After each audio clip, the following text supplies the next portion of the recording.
ಇದು ಉತ್ತರ ಕರ್ನಾಟಕದ ಶಕ್ತಿ.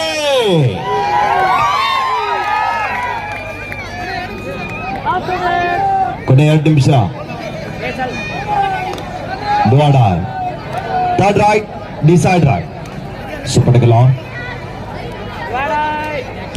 ದಾಳಿ ಇದೆ. ಅಂಕ ಪಡೆಯಲೇಬೇಕಂತ ಒತ್ತಡ, ಕಾದು ನೋಡುವ ನಿರೀಕ್ಷೆಗೂ ಮೀರಿ ಜನಸಾಗರ ಪಂದ್ಯಾವಳಿಯನ್ನು ವೀಕ್ಷಣೆ ಮಾಡ್ತಾ ಇದ್ದಾರೆ. ಕಾದು ನೋಡುವ ಕ್ಷಣಗಳಲ್ಲಿ ಮತ್ತೆರಡು ಅಂಕಗಳ ಸಂಪಾದನೆ. ಚಂಡೀಗಢ ತಂಡ ಅಂತಿಮ ಕ್ಷಣಾರ್ಧದಲ್ಲಿ ಸಂಕಟಕ್ಕೆ ಸಿಲುಕ್ತಾ ಇದೆ. ಕೊನೆಯ ಆಟಗಾರ್ತಿ ಅಂಕ ಪಡೆಯಲೇಬೇಕಂತ ಒತ್ತಡ. ಇನ್ನೇನು ಕೆಲವೇ ಕ್ಷಣಗಳಲ್ಲಿ ಈ ಪಂದ್ಯಾಟಕ್ಕೆ ವಿಶೇಷ ಆಹ್ವಾನಿತರಾಗಿ ಚೆನ್ನಮ್ಮ ಕಿತ್ತೂರು ವಿಧಾನಸಭಾ ಮತಕ್ಷೇತ್ರದ ಜನಪರ ಕಾಳಜಿಯುಳ್ಳಂತಹ ಜನನಾಯಕರು, ಈ ಭಾಗದ ಅಭಿವೃದ್ಧಿ ಹರಿಕಾರರು, ಜನಪ್ರಿಯ ಶಾಸಕರಾಗಿರುವಂತಹ ಸನ್ಮಾನ್ಯ ಶ್ರೀ